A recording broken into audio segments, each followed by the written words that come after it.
All right, YouTube, how you doing? Welcome back to the channel. It is Sunday, March 10th. We got a decent-sized NBA slate, pretty big NBA slate to dive into in today's video, like we always do when we go through each and every one of these games. I'm going to give you my lean on the spread. I'll give you my lean on the total. We'll talk about the games. I'll give you any player props that I like within the game as well. But as always, keep an eye on the pinned comment. That is where all of my final plays will live. If you do want to fade me and do the opposite, or if you want to ride with me, those plays are going to be in the pinned comment. Last night was a 1-1 night, so nothing much to recap here. The Celtics Suns, that under cashes, but Brandon Podziemski, we picked the right player, just not the right stat. He ends up going for 8, 6, and 7. Probably should have rolled with his PRA line, but we chose points, so that's that one is on us. But a 1-1 night is nothing that we're going to sulk about in the long run. Kind of a meh night there. In terms of our ride of the day, no dice here. Devin Vassell doesn't play, so Rasp comes in with over 2.5 threes, but Devin Vassell sits, which this league, like, there's so many guys that just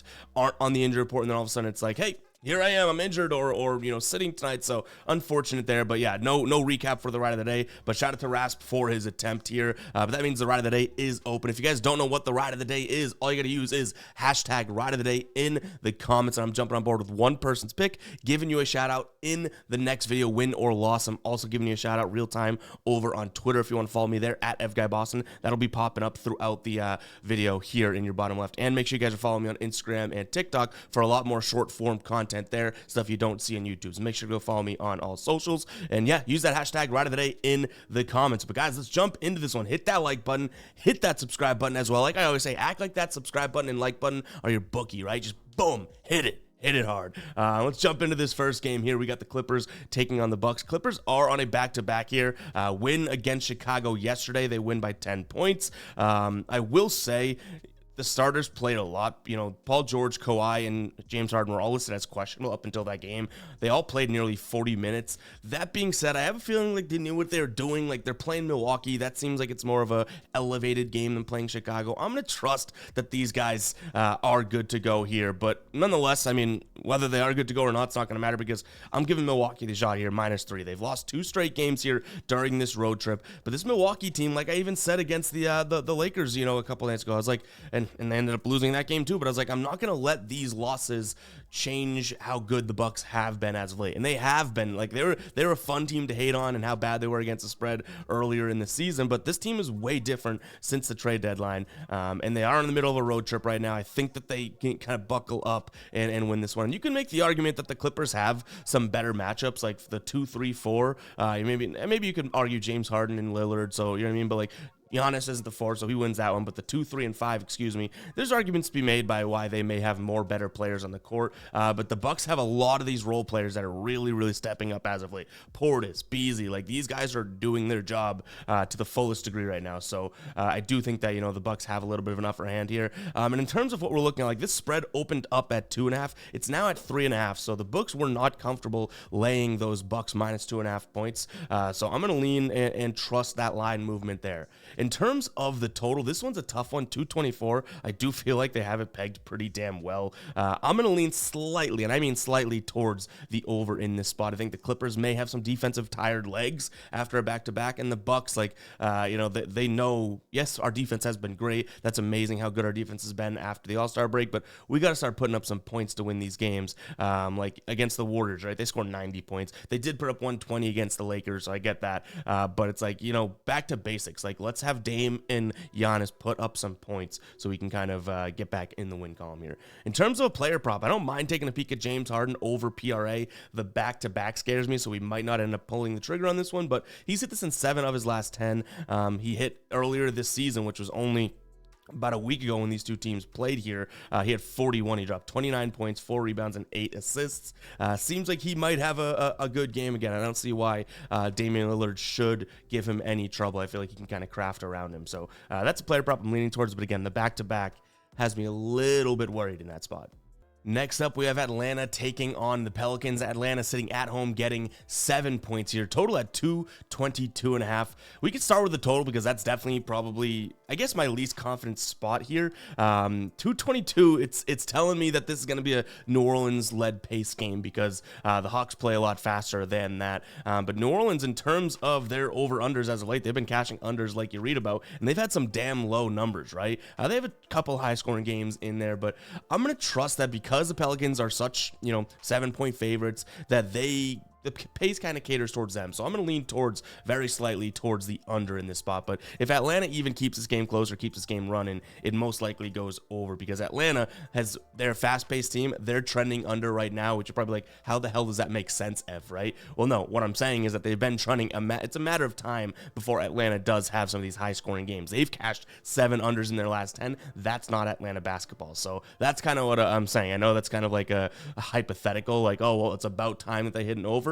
But you know what? That spread plus that total is telling me that it's not this game that Atlanta kind of turns up and scores a bunch of points. So I'll lean towards the under. And kind of in that same vein, I'm liking the Pelicans here minus the points, mainly because of potential injuries here. So on the Atlanta side of things, we know Trae Young's out, we know Johnson's out, and we know Okongwu's out, right? Those are guys that give them good minutes, obviously, especially Johnson and Trae Young. But, Okongwu definitely being that backup gives them some minutes too. But now DeJounte Murray's on the injury report. He's listed as a game time decision, but likely to play. So I am going to assume he plays, but I don't think that I back an Atlanta team when I'm not sure if their best player, after Trae Young is on the injury report, right? So I'm going to trust the Pelicans in this spot. Now, they've covered in 3 of their last 5 games, one of those being a push. So they're just 3-1-1 against the spread in their last 5, which is pretty damn good. And if you look at kind of the teams that they've played, I will say they've kind of had some maybe layups. Indiana, Toronto, New York, Philadelphia, like injuries go all across their board, but it's not like Atlanta's really been battle tested. Brooklyn, New York, Cleveland, that was banged up, and then Memphis. Like, you have 2 teams that haven't really been challenged in a while. I'm going to trust the healthier team, even though they are on the road. In terms of player props here, I don't mind taking a peek at Herb Jones over 15.5 points, rebounds, and assists. So he's hit this in 7 of his last 10, in 60% of his last 20, and he's hit it in 3 straight games. Again, only one of those games being this year, with 3 straight games against the Hawks here. And again, like, this is a spot in which if it does get going and fast paced, like, there should be some rebound stats to go around. Herb Jones usage, is never going to be an amazing number, but, he does get his touches. And I do think that 15.5 is totally doable for him. So his last 3 games, like I said, he had 30, 24, and 16 PRA. The last one winning on the hook, but I do think that there is some value in taking this Herb Jones prop. So that could be in the pinned comment. Make sure you guys keep an eye on it. All right, before we get to the rest of the slate, I do want to ask you guys a question. Are you on Prize Picks? Are you on any of these DFS Pick'em apps? And if you answer yes, and cannot also say that you are on the Daily Grind Fantasy site using their optimizer, then you're doing something wrong, because this is an absolute game changer of a tool. I'm sure many of you guys have seen it before, but what this does, we're just looking at Prize Picks now, but they have a bunch of all of these apps, right? What it does is looks at all the Prize Picks lines that are offered for any sport. We have it filtered to NBA right now, but looks at the line that's being offered for Prize Picks and then compares it to what sportsbooks are offering in terms of their odds. Prize Picks doesn't care about odds, right? 2 for 2 is going to pay you 3 times, yada, yada, yada. So it doesn't really matter if, you throw in a very juiced play. It's actually smarter to do that on Prize Picks. Why would you put a plus 150 play in on Prize Picks when you're not going to get paid out for that, right? Same thing on the flip side. Like, why wouldn't you put in a super juiced play because they're going to pay you a flat rate for your odds, right? So go ahead and check out this optimizer, guys. That link is going to be in the pinned comment, but make sure you use code GUYBOSTON. You see it on your screen multiple places here. You got to use code GUYBOSTON to get the 25% offer that they're offering to anyone signing up now. But again, pretty much go through. It's like the super simplest, lightest lift ever to put together Prize Pick slips. You compare these lines. Okay, well, these sports books are juicing it. Austin Reeves right now, top play to put on your Prize Pick slips because of where it's juiced on sports books. So make sure you guys do check it out. That link is going to be in the pinned comment. Again, use code GUYBOSTON to get 25% off. Now let's go ahead and jump back into these games. All right, we got Miami taking on Washington. Admittedly, this is not my favorite spot. I don't think it's the best spot out here in terms of games. Tyler Hero is out for Miami. still, and they're 11-point favorites, which, like, I get this Washington team isn't a very good team. However, they're coming off of a win against Charlotte a couple days back, so maybe you give them a little credit for that. I really don't. I'm probably going to just end up, leaning Washington because the line's so big, but it's not really like me backing Washington. I don't want to make that clear. This Heat team against the spread was looking good, but now they've lost 2 straight. Now, they were on the road. They're back home. I do think that is going to have somewhat of a difference, but 11 points is just too much for me to lay. So again, like, I'm kind of by default leaning towards Washington. I don't think that I pull the trigger on Washington. If I'm a fortune teller here, I don't see me putting my money on them, right? So I'm going to probably just lean there and keep it as a lean. I just can't get to Miami, if that makes sense. In terms of the total here, 229, I'd love to say I think that this game, Miami kind of holds them down and this goes under. But if I think that Miami, if I'm even leaning Washington by default, I have to assume that there's going to be a decent amount of points scored here. And this Washington defense could allow Miami to go out there and score like 115 plus, right? Easily. At that point, we're looking at an over. So I'm going to lean slightly towards the over as well. And then in terms of player props, nothing really that I'm loving in this game. Like, even if the game does go like Vegas does, we have blowout potential, right? I'm leaning towards Washington just kind of by default, so I don't even have the strong conviction that it's going to be a close game. So I'm probably just going to pass on player props. It feels like a net win by not risking my money in this game all that much. All right, next up, we have the Magic taking on the Pacers here. Magic, 2-point favorites at home, total sitting at 224. These two teams played earlier this season a couple times here, and the Magic have won both games, 128 to 116, and then 117 to 110. And this is an Indiana team that, like, I'm constantly confused in front of you guys being like, what is this Indiana team? Like, are they good? Are they bad? Are they somewhere in between? I still just can't really seem to trust them. Orlando's coming off of a loss, but prior to that, they're playing some good basketball against bad teams. But they were. I'm going to take the home team here minus the 2 points. On the injury report, you have Suggs and Fultz both questionable in this game. On the Indiana side of thing, you have Benedict Mathurin is out for the season here. So those injuries probably don't sway anyone either way, to be honest, but figured I'd mention them. But yeah, give me Orlando in this spot. I do think that this is going to be a tough goal for Indiana, who has been scoring the ball in the paint plenty, right? Like, that's been their thing as of late. 5th best team in the last 3 games, the best home scoring team in the paint. But this is the Magic team that in the last 3 games here, number 1 team at points not allowed in the paint, or points prevented in the paint here. And when they are at home, the 2nd best team on the season at preventing that. So they're taking away something that has kind of been Indiana's bread and butter as of late, and they hinder that definitely. So I like that spot for them. And Indiana on the side of things, like, they've been really bad at not not allowing guys to score in the paint. Like, they've allowed plenty of points in the paint there. So I do think that there are some Magic players that could capitalize on that. Wendell Carter Jr. could be one here, but I'm actually going to look at his over 3.5 first quarter points. The dude's been getting out early and often here. He's hit that in 9 of his last 10 games. He's actually hit it in 70% of his last 20, and I just like this spot. 54% of games on the season as well hitting this, and he's playing about 7.5 to 8 minutes in the first quarter, so you do get some decent run out of him. So over 3.5 points. I don't mind taking his looking at his points at 11.5, but he's been way more consistent to the first quarter points, which is absolutely crazy. But I do think that, because Indiana's become a little bit soft in the paint, not necessarily just the centers, but soft overall, I do think that we could see some value in some spots, I guess, for Wendell Carter Jr. to be able to score down there. But again, I like that first quarter because of how consistent he's been to that line. All right, next up, the Kings laying 6.5 points against this Rockets team. No major injuries, actually, in this game. Looks like Davion Mitchell is game time decision for Sacramento, so that could obviously make an impact, him coming back or playing. So this is just a really big number. I don't want to confuse you guys saying that, like, I think this is a spot really for Houston. I just think the number's a little bit too large for Sacramento. Sacramento is on a couple days rest, like definitely rested, but this just seems like too many points at home. So I'm going to lean Houston. It's not something that I'm in absolute love with. Like, I do think Sacramento wins this game, which then obviously starts to get a little bit dicey. It's like, well, I like Sacramento to win, but I'm looking at that number thinking it's just a little bit too much, and it's not the highest number in the world either. So kind of a tough spot there. But give me the Rockets in this spot. I just don't necessarily think that Sacramento's defense has been playing on par enough to be able to not necessarily stop Houston's offense, because I'm not sitting here saying Houston's offense has been great, but 4 straight games they've gone 114 plus. Like, they are scoring points. They are playing with, a faster pace than they were, I would say, 60 days ago. So I think it could be kind of tough to stop them if you're Sacramento. So give me the Rockets here plus the points, but I do think the Kings probably have the edge to win this game. In terms of the total, 233, it's a little bit too high for me. To this number, these teams have been cashing the under. So Rockets have hit the under in this to this number in 8 of their last 10, and then the Kings 50-50 to the number, but plenty of games going under as of late. And I just don't think that their defense is there, so that's kind of what may keep me off of this. But either way, it's still just too high of a number. But I'm a little bit worried to pull the trigger on it when I just got finished wrapping up why I think the Rockets could have a successful offensive night. Right, that makes it a little bit tough. Now, in terms of a player prop, this is a Kings team that really struggles at preventing corner threes, and it's not the likely name that you'd think, but I'm looking at Jabari Smith Jr. for plus money right now, plus 106 over on FanDuel to make 2 or more threes. He's done that in 2 straight games against Sacramento. Both games this season, he had 3 threes in.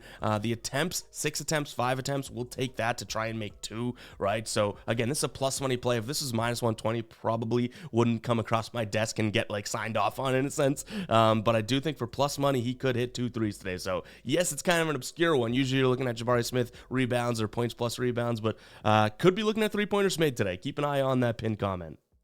All right, we got the Cavs taking on Brooklyn, so still big injury report here. No Donovan Mitchell, no Evan Mobley, no Max Strus. Jerome and Thompson also still out for the Cavs. And then Cam Johnson out for Brooklyn, as is Lonnie Walker. So it makes it a little bit difficult. This is a Cavs team that, is the better team. And I do even trust Darius Garland being able to be, maybe the best player in this game, because we really haven't seen Mikal Bridges step up consistently as of late. So, I mean, it's kind of Darius Garland, Dean Wade, Jared Allen. They still may have a better team as of right now than what Brooklyn is bringing to the table, which is just kind of weird to even think about. Brooklyn losing to Charlotte yesterday. They're on a back-to-back as well. This Brooklyn team is just in disarray. I hate that this is 7.5 points, because I do see the Cavs winning this game and winning it substantially, but they could win by 7 and we lose here. But I'm still going to, bite the bullet. I'll lean towards the Cavs minus the 7.5 points. They're coming off a win against Minnesota, and they were injured. You know what I mean? So this team grinds. This team plays well. The total sitting at 208.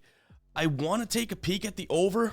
We've seen the Cavs, when they have these low numbers, go over and under multiple times. So it's not really a consistent over-under team whatsoever. And you look at Brooklyn on their side of things, it's well, what are you going to bring offensively? Not necessarily sure, but you can guarantee they're not going to bring the best defense. So I'm going to lean towards the over 208 in this spot. And then a player prop I'm looking at, I think Nick Claxton struggles to do anything here. So I'm going to lean towards the under PRA. I'm really counting on Jared Allen just being anything you could do, I could do better. And I'm going to out-tough you, out-rebound you, probably outscore you, that type of thing. So I'll lean towards his under 24.5. The one thing I'll say, when you start betting a guy a lot and it's all right, well, now it's getting inflated when you're taking his overs because he's been hitting. Nick Claxton has been such an under guy as of late that they're moving his lines down to the point where he's starting to hit them now.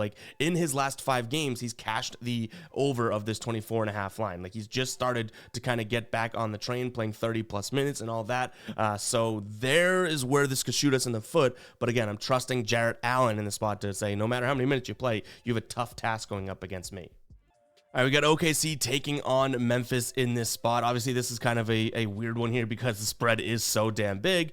But you can make the argument that the talent discrepancy between these two teams is that large, right? I'm going to lean Memphis, though, because I can't imagine having the Balls to lay 15 points in an NBA game right now. With how crazy this league is and the things that are happening, I'm not laying 15 points whatsoever. The crazier thing is, this line has kind of been moving around. It opened up at 14.5, then got to 15.5 at one point, back to 15. So I think it actually might have opened up at 13.5 on DraftKings. So it's moved in a direction in which you'd think if you're betting the Thunder, you're on the right side of. But again, I don't know. Maybe it's just me, but 15 points seems like it's way too much and way too easily. If you're up by 15 towards the end of the game, the scrubs come in and there's a backdoor cover for Memphis, right? So yeah, Memphis plus the points is what I'm looking at here, even though their injury report is as long as, I always say, the Webster's Dictionary. Their grandmother's ex-boyfriend from high school is injured in this game as well. It's kind of crazy. Total sitting at 219.5. This is a Thunder team that everyone thinks of, as playing with this crazy crazy pace and all of that. They have been hitting overs to this number, but they're not the fastest paced team. And if I think the Grizzlies keep this game close, maybe they have a little bit of an impact on this game, in which they've covered, I think it's like 7 of their last 8 games to this number, right? So I'm going to lean towards the under, but I don't think that, like, I'd actually much rather, which is a crazy world, sound the psycho alert alarm, I'd rather lay Memphis plus the 15 points than really anything on the total in this game. So FYI there. In terms of player props, don't mind taking a peek at Josh Giddey over 9.5 points. He's either going to give you, 10 plus points or he's going to give you 2 points like we've seen. So I'm going to lean towards him. He's cashed in 8 of his last 10 games. Head to head, he's cashed in 3 straight against the Memphis Grizzlies. One of those coming this year. Through 23 minutes of play, he had 16 points. I like the matchup again. Like, there's nothing really you look at the Grizzlies and say, oh, like they specialize in this. Not quite. So I'll go ahead and lean towards him. I also don't mind his PRA line. He's been cashing that as of late too. He's hit that 3 straight games against the Grizzlies as well. The only thing that I don't like is the fact that it is kind of inflated at 20.5. Like, you're asking for him to do a decent amount on all stats to be able to get there. But yeah, give me the points. I think that's going to be the safe play. All right, we got the Knicks taking on the 76ers here. Knicks coming off of a win a couple nights ago against Orlando. They won by, I think it was like 20-something points, right? Philadelphia has just been losing. And it makes sense. Like, what do you expect out of a team that has no Joel Embiid? Oh, now Tyrese Maxey has concussion. Like, it's a really tough spot for them to pull out these wins. That being said, like, this is a lot of points to lay if you are New York, who they've also had their injury riddles going on right now, right? Like, if you look at their lineup, no Giannobi, no Julius Randle, like, that is, it's not their Maxey and Embiid. I'm not saying that, but like, those are 2 major players. Like, Julius Randle is either your Maxey or Embiid if you are the Knicks, right? So like, that is a big spot. But again, like, this Sixers team just seems to be a little bit of disarray. I'm gonna lean towards the Knicks, even though I don't like the number. I just can't really get to the Sixers side of things, right? Like, look at their recent games. Like, yeah, they had that win against Dallas. From there, with Maxey being out, it's just like, you know what I mean? Like, it really is ugly. Brooklyn, they lose to outright. They lose to Memphis outright as favorites. Then they play New Orleans, and like, they played that game kind of close, right? They were 8-point dogs. They push in that game, but still, like, this is a Sixers team that just has not seemed to get the job done. So give me the Knicks in this spot. Total sitting at 210.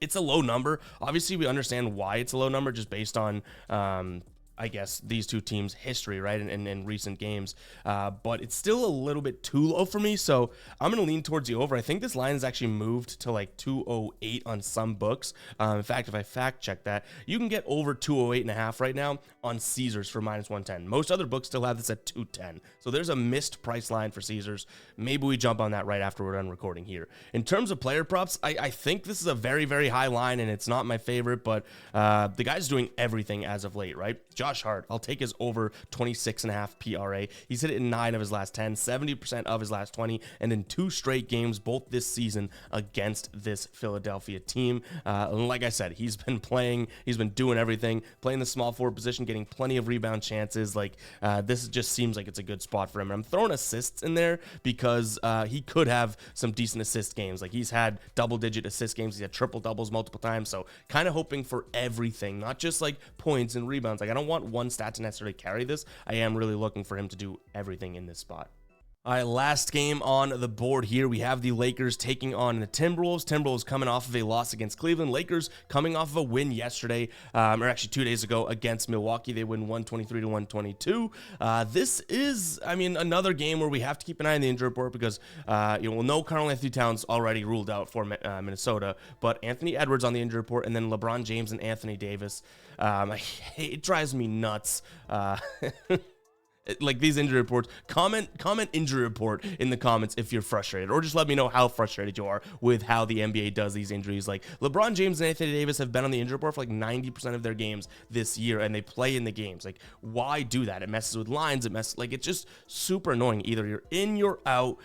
It's just crazy how they do this type of thing. But yeah, comment injury report if you guys are frustrated with that as well. But in terms of that, we do have to keep an eye on that before obviously really getting down to brass tacks and making a pick here, but let's assume everybody plays. I like Minnesota here. I think that the Lakers are like, oh yeah, let's build off of that win against Milwaukee, but they have been going win-loss for like 2 weeks now, or a week and a half. And Minnesota should get the win. They should be ready after a loss to Cleveland to kind of be like, all right, you know what, let's step it up.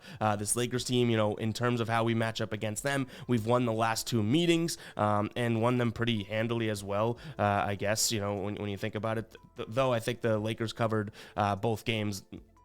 You could argue Minnesota was in control of both of those games. I think one of the games is like a 4-point game, so it's like, oh, you look at that final score and be like, no way. But if you watch those games, I do think Minnesota can kind of do what they want. Now, they don't have Karl-Anthony Towns. That's a big blow, but hopefully Anthony Edwards plays, and hopefully the defense rings true. Like Karl-Anthony Towns being out, they still can play very good defense. We saw decent defense against Cleveland the other night, like a 113 to them. Yeah, it's not the best defense in the world, but they still play decent defense. So I'm kind of hoping to hang my hat on that, which kind of tips my hand at what I like for a total here. I like the under as well, because if this game goes over, I think the Lakers win the game. If it goes under, I think that's where Minnesota has their edge. And from a player prop perspective, obviously, we have tons of injury reports to still, or an injury report that we have tons of injuries on. But I like LeBron over 7.5 assists. Like, this dude is just getting plenty of assists, right? Now, he didn't play in their last game against, who did they play in their last game? I don't remember who they played in their last game, but he didn't play. So LeBron should be coming off and being fully rested.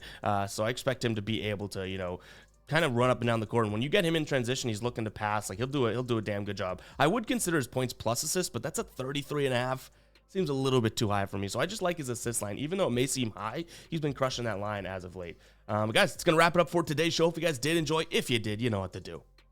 Hit that like button, hit that subscribe button as well. Yeah, I'm fired up for these videos, man. If you guys don't know and you made it this far into the video and don't know, appreciate you sticking around. But we just recently went full time doing this, and I'm hopping out of bed, even if it's a little bit late on the weekends, because but hopping out of bed, so excited to get in front of the camera and do these videos. So more and more to come, guys, and better content coming. Appreciate the hell out of all of you guys. And we'll catch you guys in the next one, right? Peace out.